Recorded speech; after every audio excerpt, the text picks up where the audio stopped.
Once upon a time in Italy, a model mother suddenly became known as the witch. They also called her the soap maker and the pie maker, although she earned her living by trading in second-hand goods. Some consider her a madwoman, others a cunning fraudster. The only thing everyone agrees on is that her maternal instinct knew no bounds and bordered on madness. She herself believed she was just a proper mother, and I fear some might agree with her. After all, many people believe that when it comes to protecting children, any means are justified. After watching this video, you will be able to decide for yourself who Leonarda Cianciulli really was. A woman who fed her children pastries mixed with human blood, willing to sacrifice not only her freedom but also her life for them. Once upon a time, in Italy. There are two versions of the life of Leonarda Cianciulli, better known as the Soap-Maker of Correggio. One is told by her in long conversations with investigators, psychiatrists, and in her memoirs. The other is the one supported by evidence beyond the accused's words. They differ quite significantly, but it must be admitted that the first version interests the public much more. And why wouldn't it? Protocols are just protocols, boring stuff. But Cianciulli's version, you could listen to it endlessly. It has adventures, thrillers, melodrama with tragedy, and a mix of mystery and horror, all in one pot. Incidentally, the soap-maker's pot was huge, but let's not get ahead of ourselves. This story is not easy to digest, even if told in order. Leonarda Cianciulli, known to her close ones as Nardina or Norina, was born in 1894 in a village in the Irpinia Valley in southern Italy.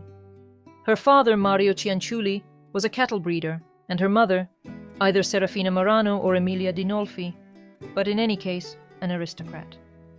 Yes, an aristocrat in the countryside with a commoner. Are you doubtful? Well, then here's the story for you. A young beauty studying at a convent school, then an abduction, rape, pregnancy, and a forced marriage. Her mother came to hate the resulting daughter, Leonarda. After becoming a widow with 2 children, she remarried. What else could she do? To another cattle breeder.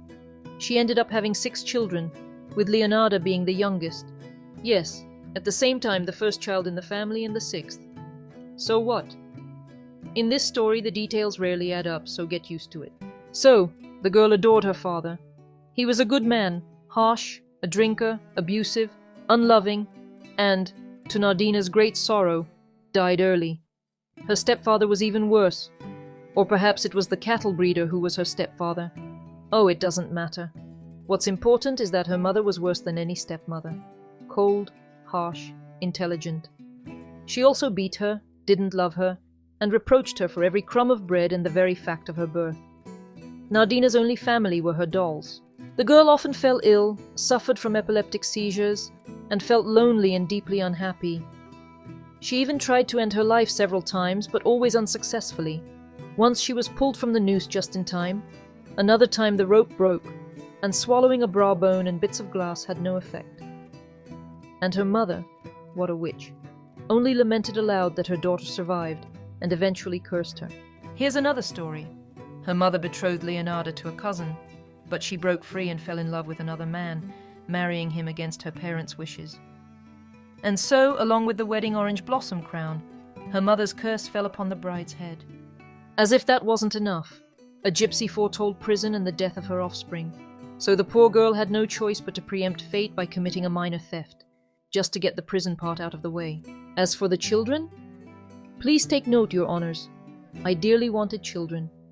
I bore 17 of them, 13 died, and if it weren't for the rituals I performed, none would have survived. Before discussing these rituals, let me remind you that everything you've heard so far comes solely from Leonarda Cianciulli's own accounts. Although the most implausible details have been omitted, even what remains raises many doubts.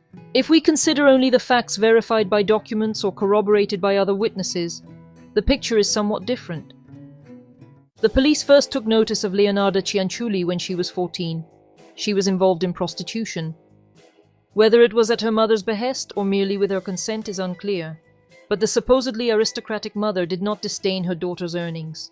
Leonarda's first stint in jail came just after she turned 18, when she was sentenced to 3 days for the trivial crime of stealing plants. Allegedly, she deliberately sought imprisonment to fulfill the gypsy's prophecy. This is hard to believe unless her entire group, who were caught together, consulted the same fortune-teller. Furthermore, the victim of superstitions did not stop there. Her criminal record includes knife assault, fraud, both petty and substantial. Leonarda Cianciulli got married at 23, which was considered quite late for those times, to a dull clerk who was far from being a heartthrob. Let's assume this was a case of love being blind. Not long after the wedding, the newlywed ended up with a 6-month prison sentence. The case was rotten. Posing as a nurse, Cianciulli convinced a grieving mother that her son, reported dead on the front lines, was actually a prisoner of war and promised to secure his release for a fee. Fortunately, the woman's husband saw through the scam and reported Cianciulli to the police. We can only speculate how many similar episodes went unrecorded, but by the time she was 32, Norina had already accumulated 3 convictions, the latest for swindling 30,000 lire from a friend. She claimed it was not for personal gain, and that it was a loan, to pay a witch for rituals to save her children, who were dying one after another because of a curse.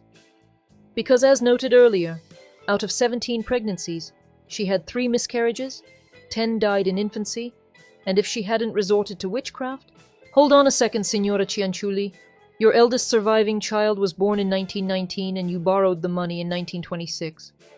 By that time, you already had 3 boys who had clearly outgrown their cradles before you sought out the paid ritual. However, even experts often struggle to discern when this woman is lying, and when she genuinely believes what she's saying. It's commonly accepted as truth that she had 17 pregnancies, but if you think about it, who was counting? The neighbors, who usually know everything and anything, are not in the loop this time. The family moved several times, running away from the bad reputation of being a fraudster and a woman of loose morals. There was no talk of early pregnancy registration or gynecological care in general back then, so all information about lost children comes only from the words of the Signora, whose signature style is to exaggerate in her own favor. Cianciulli herself says that her last pregnancy was with her daughter Norma in 1934. Even if we assume that this heroine of a mother was giving birth continuously from the time of her marriage, without any breaks, even in prison, it's still barely plausible. And then there's the symbolic number, 17, which Italians consider unlucky. Believing in 16 or even 18 would be much easier for me. But here we have the same mystical novel, fatal numbers, curses, prophecies. Signora Leonarda loves this. She tells fortunes for money using ordinary cards and tarot, and she is interested in magic, occultism, and other forms of divination. During the earthquake of 1930, none of her family members were harmed. Whether it was esotericism that helped, or like everyone else, a fortunate coincidence, since the tremors occurred during the grain threshing season and many were in the fields, the fatality rate relative to the magnitude was relatively low, although there was extensive damage. Again, it is believed that her house collapsed. But then again, what house if they were constantly moving and living in rented corners? But I digress. Indeed, it's unlikely they could find housing in the affected area at the time, so their move to northern Italy, to the Emilia-Romagna region, was quite logical. Here, Leonarda Cianciulli literally spreads her wings. The reputation of being a shady hawker and swindler is left behind, and in Correggio, where the family settled, she is a respected signora, hospitable, open, charming, albeit somewhat extravagant. And life in the new place is turning out well. Although northerners may condescendingly call southerners terroni, ground diggers, they help the earthquake victims however they can, sharing food, clothing, furniture, and household items, some of which Leonarda even sells. Eventually, she starts a second-hand goods trading business. It may not seem like a lucrative endeavor, but either Leonarda has a knack for sales, or there are other sources of income. In any case, the family prospers. They can afford expensive cigarettes for her husband, daily outings to the movies with drinks, education for the children, and finally, Leonarda herself can rent a decent house with her dream kitchen and even hire household help. Firstly, for status, and secondly, it's simply too much for one person to handle alone. Men aren't involved in household affairs. Her only daughter is still a little girl, and Leonarda's household runs in the finest Italian traditions. A large cauldron constantly bubbling on the stove, children running around, and at the table, another guest enjoying coffee with homemade pastries. Signora Cianciulli's baking, it must be said, is exceptional, like that of a professional pastry chef. Always fresh, this hospitable hostess treats the entire neighborhood. And over dessert, you can even have your fortune told, or make a bargain for something you need. After such a warm reception, it feels awkward to decline, and Leonarda doesn't charge much. It's all done with charm, a smile, attention, and kind advice. In short, people are drawn to her. Some seem almost too drawn, as if under a spell. Yet others have a very low opinion of the family. Many now call them not Teroni, but briganti, bandits. Perhaps it's because of the mother chieftain who jumps into fights for her children, openly threatening anyone who dares to offend her little ones. Indeed, for Nardina's children she would tear apart, especially for the eldest, Giuseppe. Beloved, adored, the best in the world, Peppino is the pride and the envy of everyone else. Indeed, Peppino is a handsome and intelligent young man studying at the university in Milan, and he adores his mom too. If anyone speaks ill of her, this usually quiet, restrained, and polite young man goes wild and jumps at the offender. 2 bodies, 1 soul, she used to say about her relationship with her beloved son.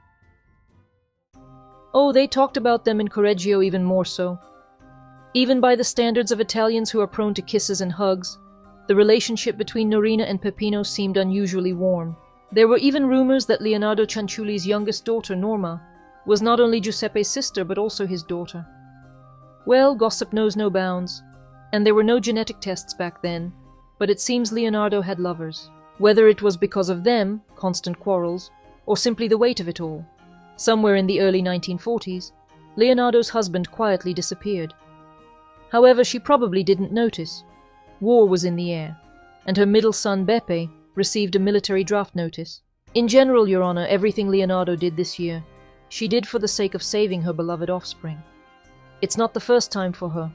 She even cut her stomach so that the child would not be born humpbacked. And she pulled out 8 teeth as an offering to the Madonna to heal her sick daughter. And who knows? Maybe it's true. There are scars, no teeth, and a blind faith in magic. All medical facts. Furthermore, in the psychiatrist's conclusion about patient Cianciulli, there's an interesting expression: maternal elephantism. The doctor described her insane love for her children. She would easily give her life for them, but she gave away others' lives for some reason. In the Leonardo household, 3 women met their end. They were vastly different, yet their fates bore striking similarities. All 3 were elderly, solitary, unhappy, clinging to hopes of altering their lives with scant chances of success. Ermelinda Faustina Setti, 73 years old and barely literate, had harbored dreams of profound love throughout her life. In her youth, she bore a child out of wedlock. Recently, her beloved son passed away, leaving her alone, bereft. Francesca Clementina Soavi, a 55-year-old widow, never had children of her own but adored her siblings' children dearly. She tirelessly endeavored with them. As a preschool educator or an after-school teacher, Virginia Cacioppo, aged 53, a former singer, one might say an opera diva, had traveled the world, performing at La Scala. Then came her great love affair with a young violinist from Correggio, leading to marriage and her departure from a thriving career. Alas, happiness was short-lived. Within 2 years, Virginia became a widow, left alone amidst the quiet countryside, haunted by memories of past glory, struggling with poverty, and once luxurious but now outdated attire. All 3 women had hoped for a better life and had formed a close friendship with Leonarda Cianciulli. A fatal combination. She had lied to Faustina, claiming she had found her a fiancé in the town of Pula. To Clementina, she had arranged a position as headmistress at a private school in Piacenza. As for Virginia, a bird of high flight, Leonarda arranged for an impresario from Florence who would initially take her on as a secretary, then onto the stage. Who knows? Perhaps fate would smile upon her, as the gentleman was unmarried. Most importantly, Leonarda cautioned against revealing anything prematurely, wary of envy and the evil eye. Alas, the matchmaker volunteer failed to consider Virginia's moniker, the policewoman. If not for the vigilance of the late violinist's sister, Leonarda might have successfully orchestrated everything. But Alberta Fanti turned out to be not just a fan of Miss Marple detective novels, but also incredibly persistent and meticulous. The amateur sleuth embarked on a genuine investigation, questioning neighbors, keeping watch over the suspect's house. And a rather intriguing picture began to emerge. It turned out that unsettling rumors had spread through the town shortly after Faustina's disappearance. It would have been one thing if Faustina had simply changed her hairstyle and quietly departed without informing anyone. But the fact that the barely literate housewife had been sending her friend postcards detailing her travels was extremely peculiar indeed. Clementina, Before her disappearance, entrusted her neighbor with her 2 cats and couldn't resist whispering confidentially about her life plans and Leonarda's assistance in them. As for Virginia, she couldn't keep quiet at all. The Star spread news of her return to the stage to anyone who would listen. And all these respectable ladies were last seen entering Leonarda Cianciulli's house, who now is selling off the belongings of the disappeared right down to their underwear and only coat. Alberta Fanti took her suspicions along with a list of valuable securities belonging to the missing bride to the police. She struggled to get one investigator to take action, but found success with another. With some reluctance, the chain of events began to unfold. The fate of the treasury obligations from the list was revealed when they were presented at the parish bank by the parish priest, Don Abello Frattini. Naturally, he claimed he had no idea whose securities they were, adding that he received them from Abelardo Spinabelli, a dealer, business partner, and lover of Leonarda Cianciulli. Spinabelli, of course, claimed he knew nothing, but he revealed where in the church niche for donations, instead of a brick, there was a cement block containing jewelry, Virginia's earrings, Clementina's ring. However, there were no bodies or signs of murder. Cianciulli vehemently denied everything, behaving calmly and brazenly. She clashed with the police, spat, threatened. Where? I ate them. Boiled one, stewed another, baked the third. I can eat you too if you like. Then Leonarda will tell you that she made soap from the corpses and made cakes with the blood. We'll share the recipe: eggs, flour, margarine, chocolate, evaporated blood powder, and a pinch of ground bones if you want it crunchy. The cookies, especially the rich and sweet Virginia Cacioppo, were a great success. First of all, of course, she fed them to the children. After all, it was started, Mr. Judge, as a sacrifice of innocent but worthless lives, in order to ward off misfortune from her precious offspring, because, you remember, 17 pregnancies, 13 small coffins? And after all, it helped. And the soap didn't turn out quite right. I had to give it away to the neighbors. But those cookies, everyone was treated to them, of course. Cianciulli often hinted that the residents of Correggio had the chance to taste her distinctive desserts. Perhaps it's true, or perhaps it's just a scare. It's only certain that she did indeed boil some body parts in her kitchen in a huge cauldron with caustic soda added. But the soap didn't work out, and experts say it couldn't have. Although Soap-Maker, as journalists lovingly call Leonarda Cianciulli, and the horror story about the cannibal woman attracts much more attention from the public than reports of robberies, even those involving murder. As for the misappropriation of victims' property, the witch never admitted guilt. She swore and vowed that she sold their belongings, both movable and immovable, at their own request. She claimed she would return the money to them as soon as they returned. From the other world, of course, the plan was to revive them reincarnated, and if wicked people hadn't intervened and ruined the magic, they would be standing before you now, Your Honor, young, beautiful, and married. They even asked to be killed just so it wouldn't hurt. Nardina certainly has a vivid imagination, but her logic leaves much to be desired. She overlooks inconsistencies like how if the victims had come back to life, her children's lives would have remained unredeemed. And why a noble sorceress would resist such a divinely sanctioned deed as helping unfortunate women doesn't concern the fantasist. During interrogations, she behaves boldly and confidently. At first, she denied everything outright. She would hardly admit to anything at all, but the investigator had the ace up his sleeve, the trump card of the deck, and he laid it out before the witch. Her beloved Peppino, the light in her window and the other half of her soul, is accused of complicity. After her son's arrest, Leonarda's arrogance evaporates instantly. She declares that she has repented and takes full responsibility. Now her sole goal is to convince the judges that she killed and disposed of the bodies all by herself, without any accomplices. This is not an easy riddle. Would you believe that a woman who is 150 centimeters tall and weighs 50 kilograms, while no one was home, that is in less than 15 minutes, crushed someone's head with an axe, chopped the body into pieces, hid them, and cleaned the kitchen of blood? And before dressing them alone, without anyone's help, she would hang the bodies on hooks to let the blood drain. Then she would cut the pieces and place them into a 50-liter pot, pouring caustic soda over them. She would lift it onto the stove and boil it for a long time. She alone would haul the remains up to the attic, carry them out of the house, remove the full pot from the stove, and pour its contents into the gutter, while none of the household members saw, felt, or suspected anything. However, the maids did notice something after all. The first one went mad, while the second only realized belatedly that a foul stew was simmering in the pot, when all the windows were wide open despite the cold. When the girl tried to lift the lid to prevent it from escaping, the mistress yelled at her, claiming it was tomato sauce boiling that might explode if uncovered. There were no jars of tomato sauce though, just some grease seeping out from the top. The landlady's son also peeked into the pot, but she didn't yell at him. Instead, she whispered by the stove. Nella, the maid who replaced the one who lost her mind, feared Giuseppe even more than she feared Leonarda herself. And why not? He was so quiet, modest, polite. Nella would only tell this story 70 years later, when after Regina Cacopo disappeared, a curious girl looked not only under the lid of the pot but also inside Pepe's suitcase that he carried out of the house every day. She opened it, and the lining was all covered in blood. Decide for yourself whether to believe the story of an elderly woman, whose memory may be failing and who has likely heard so many variations and fantasies on the topic that it's hard to distinguish what she actually saw from what she watched on TV. In her initial statements given back in the early 1940s, the maid never mentioned any blood in the suitcase.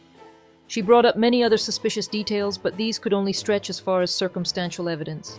Despite other testimonies against Pepe, he had explanations for everything along the lines of, "My mom asked me and I didn't know." He delivered the clothes of the missing women for alteration without knowing whose they were, sent postcards in their names from other cities because his mom said the ladies didn't want unnecessary gossip. He didn't smell the corpse odor from the attic, didn't suspect anything about the delicious cookies made by his mom. On the dock, Leonarda Cianciulli and Giuseppe Pansardi sat together, though their behavior was markedly different. Her son was a model of composure, politeness, and respect for the court. His mother, on the other hand, was dramatic, theatrical, and loud.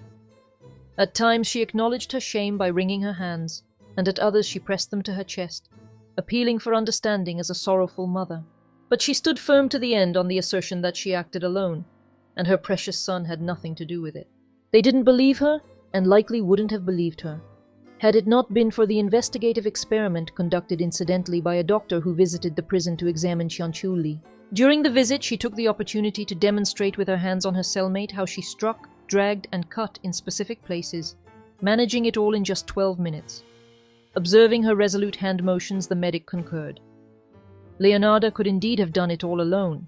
The fact that gesturing to cut the air is not the same as using a knife on flesh, that dragging a corpse is heavier than a living person, and that the cellmate could have assisted the witch whom the entire prison feared, all of these considerations seemed inconsequential to the expert conducting the investigation. Not even the prisoner's blatant triumph, joyfully shouting, "I did it," raised doubts in the doctor's mind about whether the subject was truly confident in the outcome of the experiment. As for the court, when the case finally reached trial, it came with a psychiatrist's report declaring Leonarda insane. And not just any psychiatrist, but Professor Saporito, a prominent specialist who had observed the soap-maker for many months in a closed psychiatric facility. Filippo Saporito, undoubtedly an authority. The hospital where he worked was even named in his honor. But I still have some doubts. The diagnosis given to the soap-maker by the renowned doctor was hysterical psychosis, colloquially known as uterine fury. Hysteria was a very popular explanation at the time for any issues in women's mental health, and Leonarda Cianciulli was simply a walking illustration of this clinical presentation. Not only does she behave like an actress in a Greek tragedy, but she also has this, what can I say, elephantine motherhood, and on top of that, once a month she's torn apart by menstrual blood.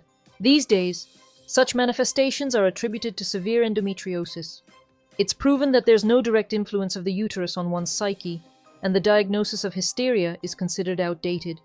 Surely for the witch, they would have found another explanation. And so, before the court, a dilemma arose. On one side, there was the common belief and societal opinion that Leonarda was a calculating and pragmatic criminal, a manipulator who lied as easily as she breathed. On the other side, there was the expert's conclusion. Ah yes, along with that conclusion were the cannibal's own memoirs, a whopping 800 pages. However, doubts also existed about these memoirs. Well, doubts that they contained more fantasy than reality. That's undeniable. Such a volume of adventures would make any tabloid novel jealous. Not everyone believes that the witch wrote those memoirs with her own hand. After all, it's quite astonishing how a poorly educated housewife could quote ancient Greek classics, philosophers, and the Bible. By the way, can you guess which subject her son studied at university and taught at school? That's right, literature. But Saporito insists that the soap-maker wrote the memoirs herself, and that she is completely insane. The defense fully agrees with him, and Cianciulli herself plays the madwoman to the hilt. Understandably so, as insanity is her only chance to escape the death penalty, which was still in existence in Italy at the time. In short, after much deliberation, the court decided, somewhat diplomatically, that Leonarda is halfway crazy, literally mentally semi-infirm, mentally semi-unstable. For her deeds, she was sentenced to 30 years in prison, but only after receiving at least 3 years of treatment in a psychiatric hospital. Leonarda Cianciulli listened to her sentence in an uncharacteristic silence, seeming uninterested in her own fate. Then came the turn for her accomplice son. When the court announced that Giuseppe Pansardi was acquitted due to lack of evidence, Leonarda erupted with joy. Few people, when sentenced to essentially a lifetime in prison, would praise the judges and thank the Lord. Leonarda was so happy that in her joy, she asked the townspeople to forgive her as she forgave them, triggering another emotional outburst in the courtroom. But the semi-sane mother had no time for murmurs from the galleries. She practically brushed aside the guards to embrace her saved son one last time. He faces moving, becoming a teacher, getting married, while she faces life in a mental institution for criminals. There she had a room with a view of the sea, where she crocheted, told fortunes and baked cookies that other patients believed to be cursed and were afraid to eat. In letters and conversations, Leonarda sometimes admitted she had brought shame upon herself, while other times she claimed innocence. Once she even appeared in a documentary playing herself. Her performance was unconvincing, but her originality stood out. Any mother in her place would have done the same. It's remarkable that Leonarda Cianciulli spent exactly as long in confinement as the court sentenced her, 3 years and another 30. On September 15, 1970, she suffered a stroke. It's said that just a few days before her death, Leonarda announced that the cards had shown she would soon be free. Her body was buried in a mass grave, with no one attending the funeral. Either her relatives didn't come, or they weren't invited. The Soap-Maker's memoirs from Correggio have been published. Books are written about her, plays are staged, songs composed. Her entire story has become a myth, a frightening tale told to scare, where truth and fiction blur. And one thing is beyond doubt for everyone. Leonarda Cianciulli fought like a frenzied witch for her beloved son, willingly parting with her own freedom for his sake, and she was prepared to sacrifice everything, including the lives of others and her own, for his well-being. Once upon a time, in Italy.